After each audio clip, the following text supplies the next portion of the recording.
আমাদের সামনে পাগল হাসানের আম্মা আছে। এরিয়াটার অল্প জায়গার মধ্যে তাদের তো ভাইয়ের কথা সবাই আসলে মনে করে আপনার দমন কাঁদে।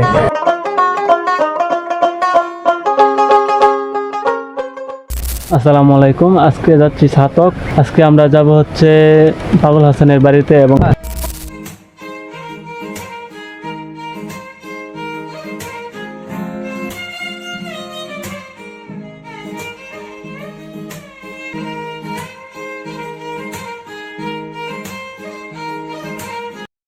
ব্যক্তিগত তথ্য 1990 সালের 1 জুন সুনামগঞ্জ জেলার ছাতক উপজেলার শিমুলতলা গ্রামে জন্ম নেন মরমী আত্মা পাগল হাসান। তার আসল নাম ছিল মতিউর রহমান হাসান।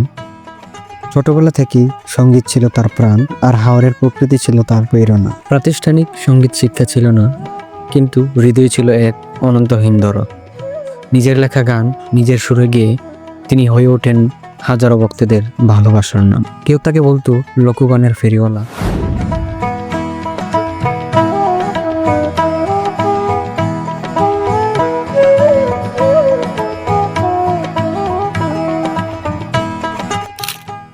ছাতক শহরের এক ছোট্ট বাড়িতে 2 সন্তান আর মাকে নিয়ে তার সংসার। গানের পাশাপাশি চলছিল জীবন সংগ্রাম। রাত জেগে তিনি লিখতেন গান, নিজেই রেকর্ড করতেন, সম্পাদনা করতেন, তারপর তা পৌঁছে দিতেন কোটি কোটি ভক্তদের কাছে। কিন্তু 18 এপ্রিল 2024 সালে সকালবেলা সুনামগঞ্জের ছাতক সেতু এলাকায় বাস অটোর সংঘর্ষে প্রাণ হারান পাগল হাসান। দোয়ারাবাজার থেকে ফিরেছিলেন, সাথে ছিল স্বপ্ন আর কিছু নতুন গান, কিন্তু সুর থেমে গেল। গানের শেষ চরণও আর কেউ শুনল না। আজকে আমরা যাচ্ছি সেই পাগল হাসানের বাড়ি।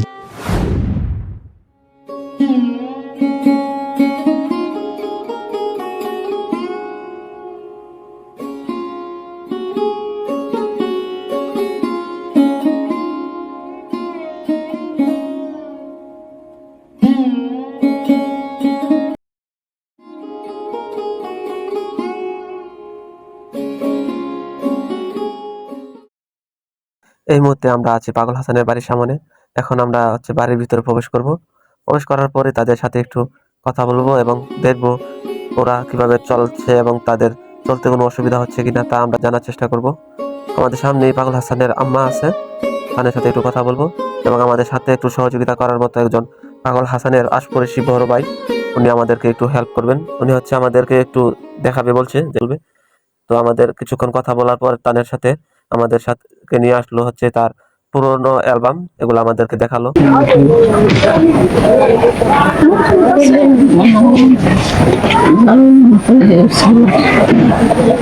আসেনি মানুষ, আসে আপনারা দেখাশোনা করেন,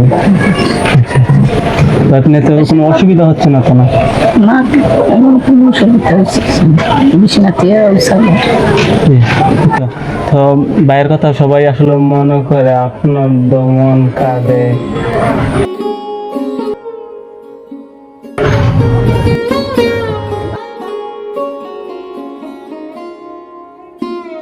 ছিল যন্ত্রগুলা, ওই যন্ত্রগুলো কোন রুমে আছে, কোন এগুলো দেখি।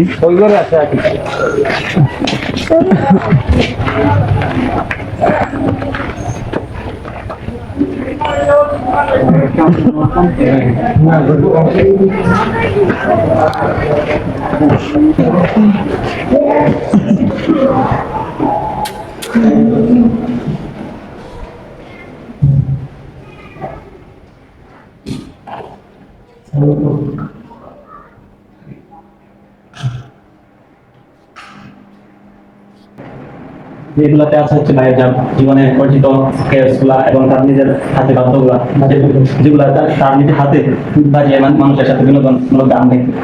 তো খুব কষ্ট লাগে যে প্রাণের আসলে আমাদের মাঝে এখন নাই।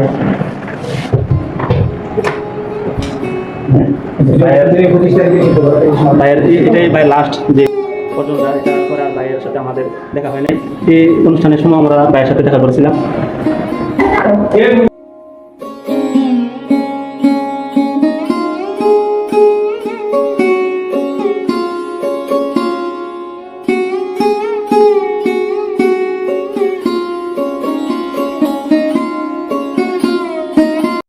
তার কবরস্থানটা এবং তাদের বাড়ির এরিয়াটা। তাদের ঘরটার কাজ শুরু হয়েছে এবং দোতলা ফাউন্ডেশনের ঘর কাজ কমপ্লিট হয়েছে এবং তার ঘরের পিছনে তার কবরস্থানের বাউন্ডারি কাজ হচ্ছে কমপ্লিট। আশা করি এই মাসে হবে। ধন্যবাদ সবাইকে।